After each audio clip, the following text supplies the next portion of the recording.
หาแต่ปลาเพิ่นได้กินปลาแต่เฮาน่ะไม่กินหรอกตลาดฝนตกยังได้กินแมงจิรอเนาะ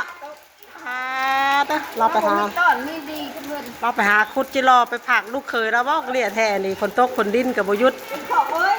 ปลาโทแม่ยายเพิ่นฝนตกฝนดินก็ยังบ่อยู่บ่เศร้าพี่น้องเอ้ยนะลูกสาวเพิ่นสิลงไปมื้ออื่นนี่แหละพี่น้องเอ้ยสิลงกลับไปประเทศไทยมื้ออื่นนี่เนาะเพิ่นก็เลยไปหาคุดจิรอลงไปฝากลูกเคยเพิ่นนี่ไปให้ลูกเคยชีพอาหารบ้านนอกเนาะลูกเคยไทยชาวบ่กินกับแม่ยายเสียใจเด้อนี่เด้อลงไปปานนี้เนาะไม่เท่าหาลงไปฝากขนาดนี้เบิ่งในเด้อนี่ฝนตกน่ะลูกเคยบ่กินกันลูกแสดงว่าลูกเคยบ่ฮับไม่เท่าบ่ฮักไม่เท่าแล้วก็ฮักลูกสาวเจ้าผู้บ่ฮับก็เดียวฮับได้บ่ฮับก็เดียวบ่ฮักก็บ่ฮักแล้วฮักลูกสาวแล้วเนาะบ่ฮักแล้วไม่เท่าลูกฝากใจฝากลูกเคยบ่กินกันลูกเคยบ่ฮับไปเปลี่ยนเสื้อผ้าก่อนไปมันจะรอเพิ่นก็ได้ลายได้นี่นะกราบทักทายสบายดีและสวัสดีเด้อบัดนี้พี่น้องเอ้ยมาพบมาพ่อกันมื้อนี้อยู่เพื่อนป้าพี่น้องเอ้ยมื้อนี้ฝนก็ย่างตกดินบนมือเว้นอยู่เนาะเพิ่นก็ย่างไปหาคุดจิรอพี่น้องเอ้ยเก่งอยู่ดีมาหาของฝากคุดจิรอมันลูกเคยแล้วเด้อพี่น่ะคุดจิรอฝากลูกเคยอ่ะลูกเคยโทรมาพอดีวะค่ะบอกลูกเคยไหมค่ะถ้าบอกกินเนี่ยไม่เท่าเสียใจเลยติว่าบอกหักของไม่เท่าบอกแม่นหักไม่เท่าเธอเนาะใส่ขี้ละกะเฮ้ยเช้าลงสดเลยยิบขวเอาอ่ะเลยใส่บะดีปลาดุงดูไอ้ดีปลาดุงฝนตกแล้วพี่น้องเนาะบ่ได้ไปทางใดป้าเพิ่นกะเก้งเนี่ยยังหากล้วยเห็นเนาะเฮ้ยนี่คันอย่างกะยานะได้จ้ะเอ้าเนาะน่ะมันจะรอพี่น้องเลยเป็นไรเปล่าว่าอันแม่ยายคุณจิรอลงไปให้นะลูกเคยว่าได้ไรเปล่าแม่ยายคุณจิรอฝากลงใจกินนี่กินอยู่ว่าพันกินอยู่ว่าจิรอเนี่ยกินบ่กินกันบ่รับของอันนั้นบ่รับของฝากบ่รับของฝากไปเท่าโอ้เนาะคิดว่ารักสิบ่ได้เลยเนี่ยเนาะคิดว่ารักสิบ่ได้เลยพี่น้องเอ้ยฝนก็ตกดินขนาดนี้ป้าข่อยก็ยอมใจคือกันข่อยก็ยอมใจแล้วธรรมดาจะที่ไหนมันก็อยากออกน้อยอีกเนาะผู้ไปหาเนี่ยมาใส่ผู้ไปหากะละมังมาใส่ผู้จักเพิ่นจะเอาลงไปสดหรือบ่ขึ้นอะไรแม่ยายเราก็ตั้งใจดีแล้วพี่น้องเอ้ยผู้ตั้งใจดีแล้วคุณตากข้าตากฝนไปแล้วมันมีฝนต้นฝนขาดทันวันด้วยแต่ตนเองก็ไปแล้วฝนตกขนาดนี้อันเจ้าเอาไปริบรถมันเป็นอะไรปะเอาไปริบรถนี่มันบกคักบ่มันเพื่อตายแล้วมันสิบ่สดแล้วเรียนบ่สดไปเลยแล้วก็สดอยู่ตอนน้ำอยู่น้ำไม่ง่ายนี่จักชดบ่สดแล้วน้องนี่นะดิงดังเนาะโทษนี่ใส่เบิ้งค่ะตัวอ้วนบ่สามตัวพันใครสนใจทักมาเด้อ3 ตัวพันใครสนใจทักมาเด้อเจ้าสั่งบาทแท้3 ตัวพันเขาเจ้าขายตัว500บาทบนเมืองข่อยอยากขายลายสิข่อยมักลายบ่ลูกเจ้าใจเด้อแม่มาไปข่อยมักลายสิวงปีกอีต้นไม้ดิกันเบิ่งใหม่กว่าแต่บ่เก่านี่กันได้คักเตยใส่ขี่จิรอก็มีคนนวดในพอกนี่ใส่ขี่จิรอค่ะเคยก็เทื่อมีมันหนาเพราะได้ชื่อกาแฟมาฝากอันไม่เข้าตายายจักแม่เฒ่าก็มาบ่ได้เงินบ่ได้ค้ำกันไล่กาแฟขลุ่ยออกมาแล้วแม่นดีใจว่านั้นเนาะยินว่าแม่เฒ่าอันว่าขลุ่ย มาก็ต้องครวยกระแพออกมาก่อนได้ติบ่ ต้องแนวมันเป็นไง เงินน่ะช่างมันเงินน่ะ งั้นจะสร้างมันจะขาดคอได้เพื่อมาก่อน โอ้เลี้ยงง่ายแท้เนาะ เลี้ยงง่ายขนาดเลย ฉันนี่อีกได้แล้วบ่ เราเขาจะถามว่ายังมีลูกสาวอีกอยู่บ่ยายนี่มาเลยค่ะ ก็ดังลายเอายังถ้าว่าย่านจะง่ายมาเลยจบไปมาเลย ใจดีรถคือมาว่าถึงใจแท้เลยเนาะ ถูกใจแต่ว่าโอ้ยามจะไม่เมื่อยบ้านอย่างให้นี่ต้องเอากาแฟมาลัดมาเฉาก่อนลูก เพราะเราดอกกาแฟนิดหน่อยเชื่อ ฮะ เบิ่ง3 โมง 4 โมงยังกินกาแฟกึบอยู่เนาะมื้อนึงกินจักเทื่อจักกินน่ะ ฮะ จักเทื่อจักกินน่ะ มันหนึ่งสามเกลือ ถ้าฝนตกดินแน่ก็ ใส่โปรตีนลิ้นทัน ถ้าว่ามีแขกคนมาเฮือนแน่ก็แฮะบ่นับ โบมันนะก็ต้องนับ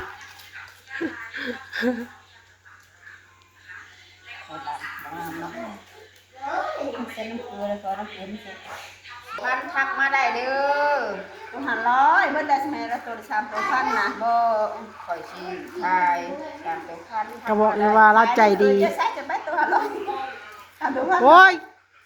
ข่อย ลูกเขยเราแห้งไข่ 500มาหลายแล้วมีใครสนใจข่อยบ่ได้ข่อยเอา3,000 ขายหยังก็เนาะขายหยังก็แบบว่าบ่แม่นกำไรบ่ฮู้แต่คอแต่ว่าขายดีน่ะเป็นพอประมาณนั้นแหละ ข่อยจุกแต่ข่อยยา แบบว่า ขึ้นยาข่อยฮู้ตอนจงนี้ตอนนั้น2ใบข่อยฮู้จักยามันหลอกตอนนั้นนั่น แบบว่า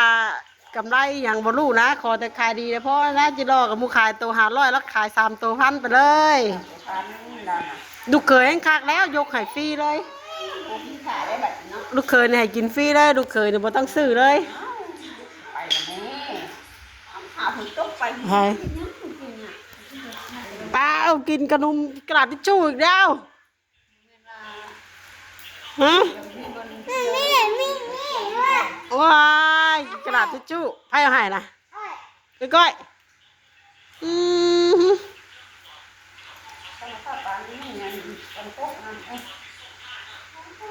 เนาะเฮ้ย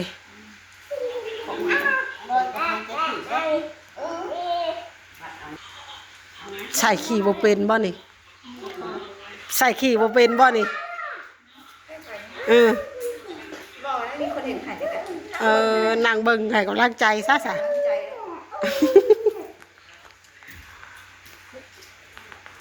ใจ เอา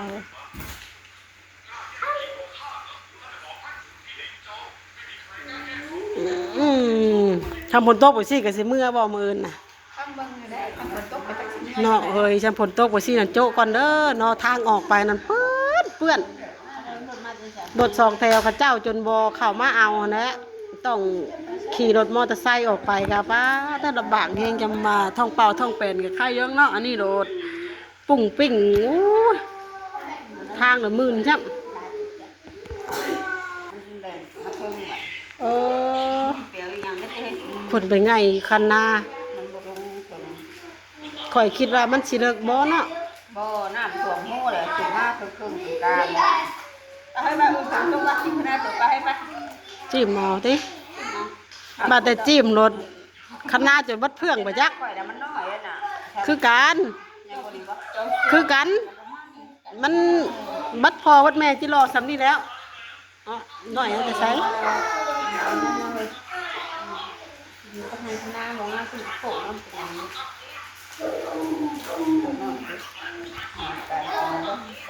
หนึ่งเอาติเอ้ย บ่ข่อยสิได้ว่า แบบไรอ่ะ ข่อยมันจืดข่อยได้สิไปลวนใส่ปรุงน้ำมันสิบ่ออก จะไล่อย่างแน่ลงไปผักดูถือเจ้านะได้แต่จิรออย่างเดียวว่า กิโลกับน้ำไม้ หน่อไม้เห็ดหน่อไม้ถุงบ่ เฮ็ดน้ำไม้ถุงนั่นแหละข่อยก็ไปหน่อยนี่แหละน้ำมากน้ำน้องไปนี่แหละกันว่ามันแห้งมันหยังก็ใช่อยู่เนาะพอไปพอมีของต้อนของขาดก็ได้ อืม ไปเนี่ย เห็ด ขนาดปกตินั่นขนาดบ่คิดว่าจะขาดจะต้อนนั่นค่อยบ่ไปแล้วฝนตกบัด สมามันแดดนี่สิได้เฮาข้าวไหม้ลงกินนี่เนาะ ก็หนามาเอาเข้ามา มารอบหน้ามาเอาข้าวไหม้ ไป หาลูกเขยมา อันนะ แต่ตอนนี้สาวที่ คือแบกเอารถเหรอ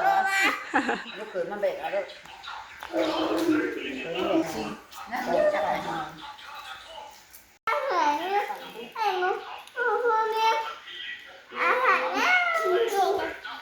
ยังพันได้ไข่หรอกพี่น้อง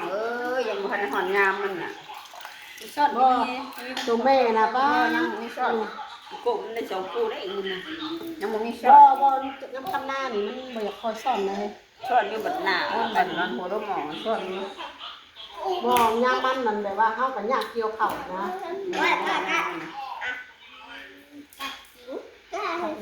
พี่น้องเนาะ แต่ใจกระทักมาคือเพราะว่าอ่อนแล้ว ทำผลตรงลิ้นที่ได้สั่ง คนตัวลิ้นกับมันสิคัดกับกันแห้งอีกเปิดกับย้อมกันกันกันเลย อันนี้มันจำเป็นว่าจังไป จำเป็นอันนี้เปิดกับจะได้พอมีชมต้นชมฝาก ข่อยมีข่อยสิบ่กินนะข่อยลงไปก็คือแซ่ฟิตไว้บ่กินนะกินก็กินเอาออกมากินนี่เอาโต๊ะจะได้กินไปนานๆนะก็ ไปเลยก็ ออกมาแล้วก็กินรอไม่เท้ากินเป็นพุละโตก็ นักเพื่อได้ชิปออกมาปน ยินบ่ทุกคนคือไม่เท่าของคนเพื่อละ10โต ได้ที่ไหนต้องอ่านกันว่า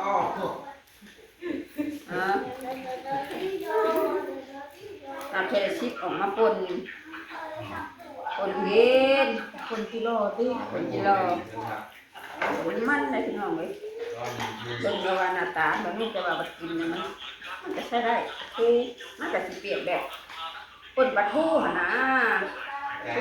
กัน แซ่บบ่ ประมาณนี้ ขั่วทอดใส่ใบมะกรูดเนาะ ไป มันจะคล้ายๆกับพวกที่ดิบที่นายหั่นแหละ แต่ว่าอันตัวนี้นะไปก่อนมันหนามันหนาไปตัวนี้ไปก่อน เฮ้ยเลี้ยงได้บ่นี่เนาะผู้เห็นคนเลี้ยง เป็นยังไงมันไหนนี่บ่ได้แล้วเรื่องแล้วก็เราก็มีแผนของเขาอยู่มาคิดค่อยว่าค่อยสิว่านี่มาคิดว่าเฮ็ดหยังเจ้าเป็นอันถูกได้นั่นเลย นำบ่กินใส่เก็บไข่เดี๋ยวคือมีแต่ว่าสิรออันมีแต่มีที่นาย ที่นายเห็นได้นี่เนาะถ้าจะเปิดเลยนี่จริงๆว่า ข่อยว่าคันว่าเขาเฮ็ดข่อยว่าเฮ็ดได้อยู่ข่อยว่า แล้วถึงคนหน่อยคือรังนี่ฮักคอดิมันบ่สูงสิดิเอาไว้เลยสิเนาะ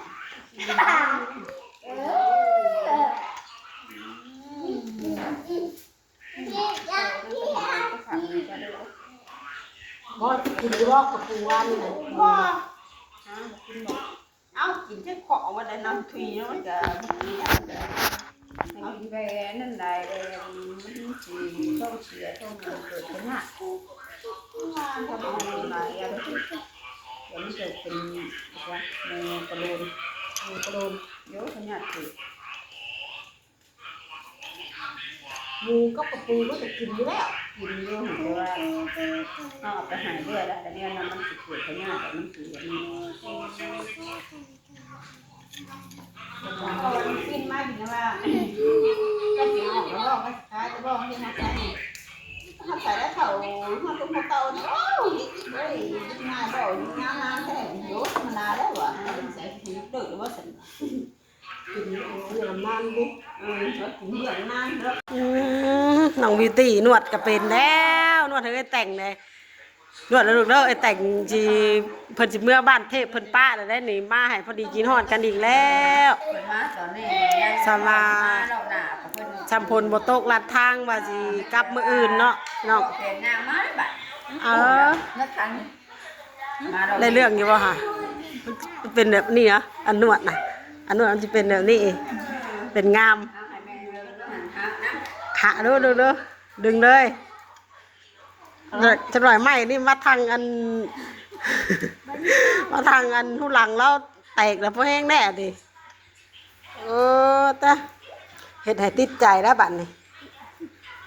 เบิ่งแหน่น่ะบัดนั้นก็ยังสิเมื่อปะกันอยู่เนาะวิวบัดนั้นก็ยังสิเมื่อปะกันได้ลงคออยู่น่ะ เก่งแท้ไอ้นวลนี่ก็เป็นอย่างนั้นติดใจติดใจก็ติด ตาติดใจก็ดอกมาอีกรอบหน้านี่โอ้ยเราเฮงอันเอามา2มา3พุ่นนั่นนี่ญาติกันแล้วไปอยากนวดแล้วบัดนี่นวดแห้ง โอ้ยแห้งเลยใส่ได้ลูกจัง ใส่ไหลอยู่ใส่บ่ได้อย่างเดียวบอกแบบบอกเวลาให้แหล้วคักบ่โดอยากได้บ่มาบัดหน้าซื้อมาผักน้องบิวตี้เด้อซะ ไม่ต้องขอช่วยไอ้วันดิ้งมัน ไอ้แบงค์เฮ็ดเป็นบ่ ช่วยอยู่ ให้ไอ้แบงค์เฮ็ดด้วยบิวติดใจแล้วบัดนี้โอ้ติดใจว่ายังบัด ตามคุณดิ้ง เรื่องขายมาคดินเป็นอะไรเราลงขายมื้อน่ะ คนกระตุกผ้ากระไดมันยัง ใต้ยี่บ่ซื้อกำไรน่ะ ก็ได้หมู่ปันใดนะ ใต้ก็บ่ปานใด ได้หมู่ปันใด สิว่าจังซั่นเนาะลงทุนไปจักแสนจักล้านนี่หลายเติบครึ่งล้านหากันขายจักเทื่อ มันขายไปเท่านึงเลย ขายไปเท่านึงเนาะมื้อนั้นเจ้าลงไปขายมื้อนั้นขอยโลดขอยขี้บาปเจ้าขอยย่านเจ้าขายบ่เบิดเนาะ โอ้ยข่อยก็ จมน้ำอยู่ป่าโอ้ยว่า ถ้ามาขายข่อยก็สิเหลือมาอยู่ข่อยก็แลกไปมีผู้แลกขนมข่อยก็แลกขนม แลกขนมน้ มีผู้แลกมะนาวข่อยก็ได้มะนาว ำ โอ้ยเนี่ยมีคนมาออกนาวเลยทางของนาวส่งเลยตำมันอยู่ใต้ของนาว ถ้าเพิ่นใคร ไม่ไปแล้วว่าคันชวนแลกกันก็แลกเพราะว่า ขอยสะออนหมักนาวได้ขอยก็ตำให้คนท้องกินต้องเอาไปเปรี้ยวค่ะกับเปรี้ยวจนแนมหุ่นอันเวนอตอันหัวชีไข่มีแต่ตอนหมักนาวขอยเฮ็ดเป็นหมักทดินแห้งเนาะผู้เจ้ามาพึ่งไว้แบบนี้บ่ปะ ข่อยพึ่งไว้ท่านเด้อ เนาะเจ้าแห้งสิบ่รูปทื่นบ่บัดนี้ซื้อทดินสดมาบัดนี้มันแห้งบ่ได้ เนาะพี่น้องมันสิเพราะว่าซื้อมาแบบเราซื้อเป็นปิดเนาะแต่ว่ามันสดแล้วบัดนี้เขาเลยมาอันพึ่งมาตากแบบนี้แหละถ้าเขาขายเป็นกิโลให้รูปเลยเนาะมันอันนี้เอามาพึ่งไว้เดี๋ยวเนาะพี่น้องเนี่ยหางไปขายเธอเดียวที่ป้าลงทุนไปเครื่องล้านกีบพี่น้องเลยโดยเอามาทดสอบเบิ่งต้มหมักถั่วแช่ก่อนบอกกี่ดิแช่หน่อยเดียวแล้วมันจะคุยคักอยู่บ่ละวันนี้มันเป็นแห้งบ่แห้งเลย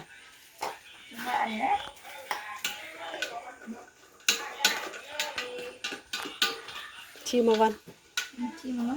เป็นมันชุกบ่ล่ะ